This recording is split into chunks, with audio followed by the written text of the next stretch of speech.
with Veep, I was ready to say goodbye to Dan. Like, he was such a fun character to play, but he was just such a dick that, it gets under your skin after a while. Like, you start to adopt mannerisms or little elements of that character. I started like combing my hair differently in like my days off. It's like my wardrobe changed and little things. Did? Yeah, it was like just Dan?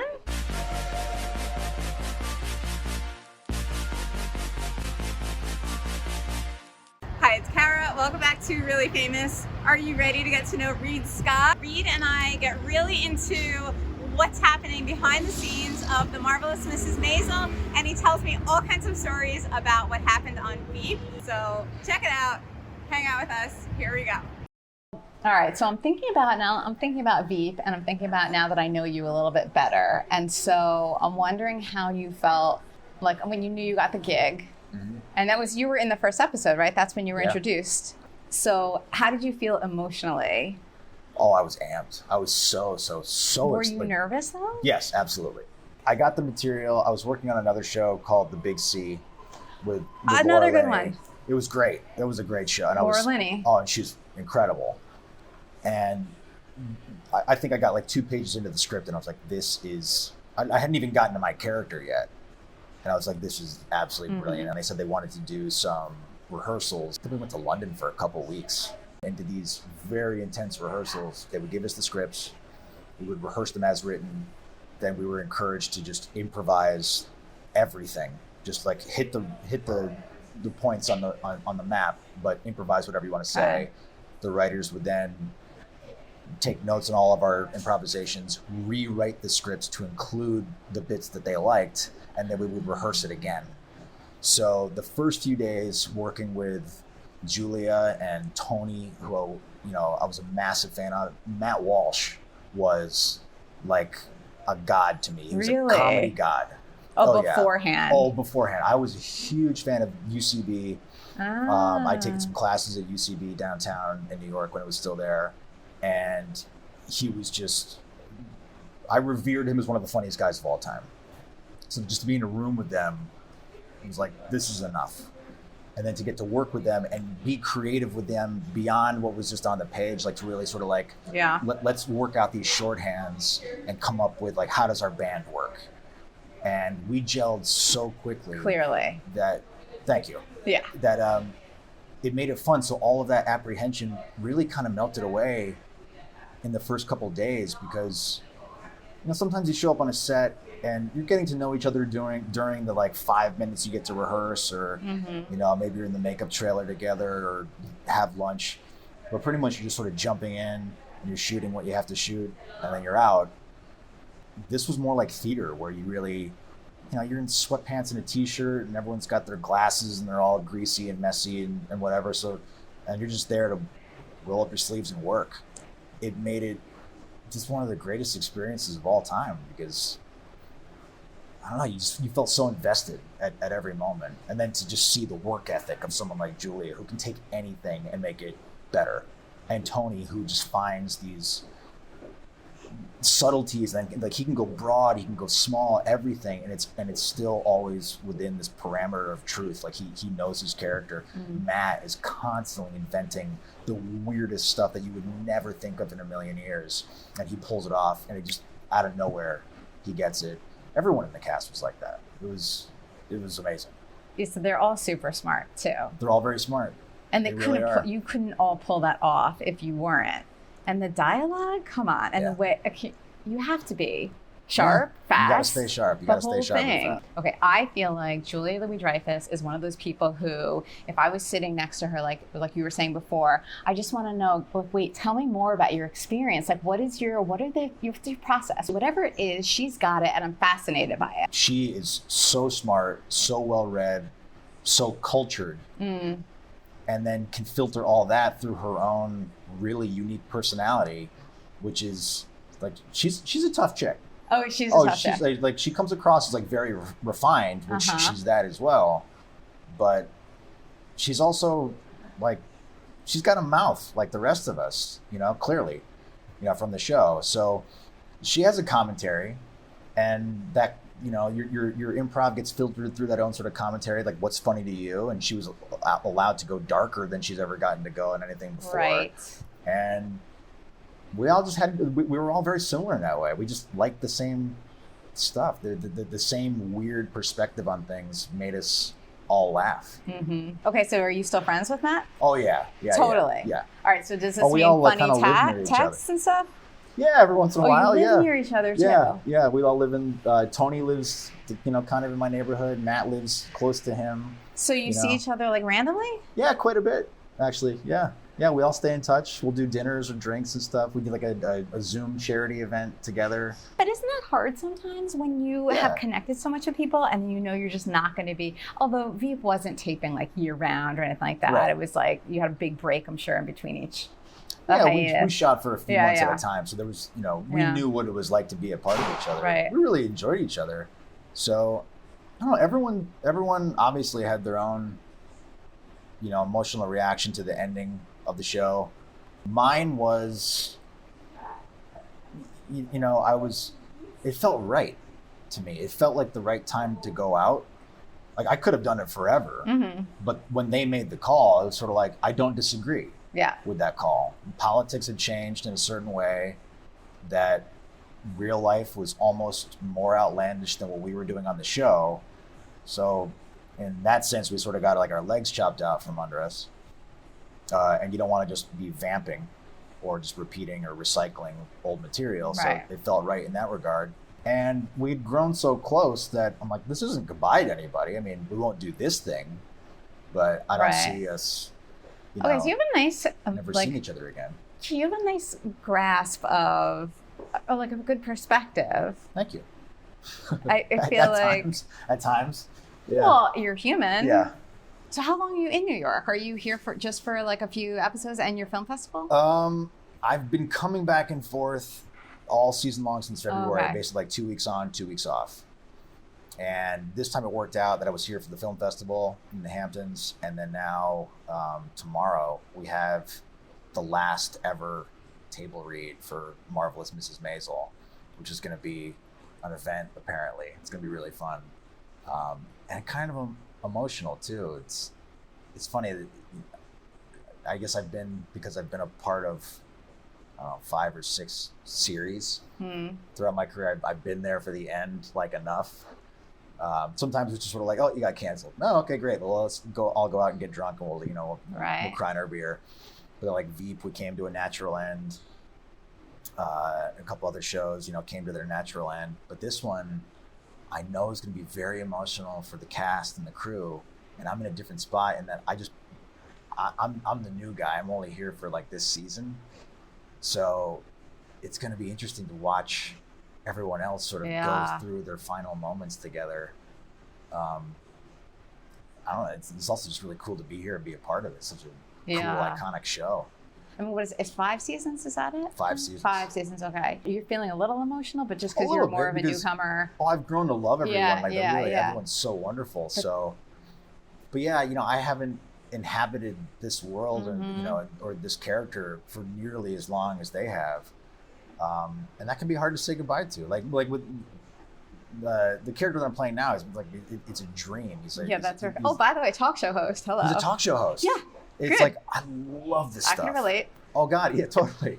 I love it because we've gotten to explore what he's like on camera, what he's like off camera, and how those two different personalities can be completely at odds. Oh, so that's what we're going to see this season? Yeah, that's what we get to see this season. We get to see you off screen, and not off screen. Well, yeah, off screen. Yeah. On screen, off screen. Exactly. Yeah.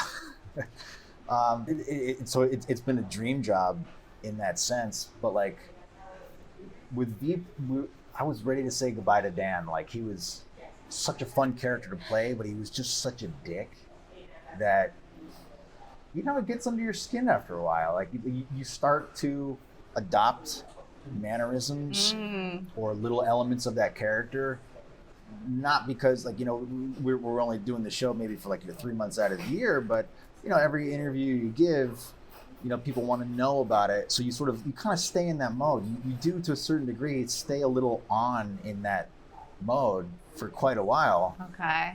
And if I met Dan, I would not like Dan. but you have to find a way to love Dan if you're going to play Dan. So, you know, it's like I started like combing my hair differently in like my days off. It's like my wardrobe changed and little things. Did? Yeah, it was like just Dan? not like Dan, but like a little more conservative and things like that. And, Oh, cool. That's a cool thing to notice. it was weird, and it happened so slowly and sort of like subconsciously. I didn't even really realize it until it was gone. That I was like, wow, this has been a blast, but I'm really ready to not be so mean all the time. Yeah, he was mean all the time. He was mean all the time. And I mean, another surprise is that, God, how many people have I met that somehow think that a television show is somehow a documentary? I'm like, that's not. So what? None of us are they really scared of you or something? No, so I mean, it's the opposite. They all think I'm like a, you know, like a frat boy DC, like, you know, acerbic Dan type. I'm like, man. I can tell right away that you're nothing like Dan. Like Yeah. all you have to do is like look in your face and see that you're a different person than Dan. I did a movie with Matt Walsh and I. He produced an indie movie, and he asked me to do it. We spent this amazing summer in France, and his good buddy David Wayne was also in it. And I'm a huge fan of David's from The State and from, you know, Wet Hot American Summer. And I got to meet him, and we had breakfast together. Our first meeting was we ran into each other in the hotel cafe in Paris, and we sat down and just started to shoot the shit. How are you? How was your travel? Are you sleeping? No, I'm not sleeping very well yet. I haven't, you know, all this kind of stuff. And he paid me, which is maybe one of the nicest compliments. He's like, wow. He's like, your character is really a prosthetic, isn't it? Oh yeah. I was like, oh, thank you so much for saying that. Like, yes. I'm so it irks me when people think that I'm anything really like that horrible bastard that I got to play on television. I mean, you played him so well. It's really fun to play. It's really all that being said, it's so, really fun. Kind of so cool that people do think that about you, that you're him, even though part of it, I guess, is also the fact that they do think TV shows are documentaries. Yeah.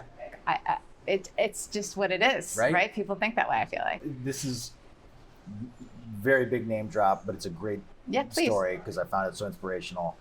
My wife and I were out with our baby in the stroller, and we came home, and there was like an envelope on our front stoop, and it was, you know, postmarked, the whole thing, you know, to Reid Scott at the address. I was like, this is weird, because it was just on our front door. And I opened it up, and inside was a typed, beautiful little piece of stationery, typed letter from Tom Hanks saying, the work you guys are doing on Veep is astounding. And he just went on and on and on. And I turned to my wife and I said, did you do this? Like, is this a joke? Yeah.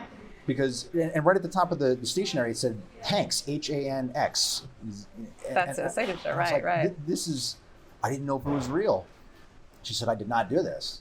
I'm like, how the hell would Tom Hanks get my address? I'm like, well, he's Tom Hanks. He can get anybody's address. And I think the next day we had a table read for Veep, and he had sent one to everyone in the cast. Everyone.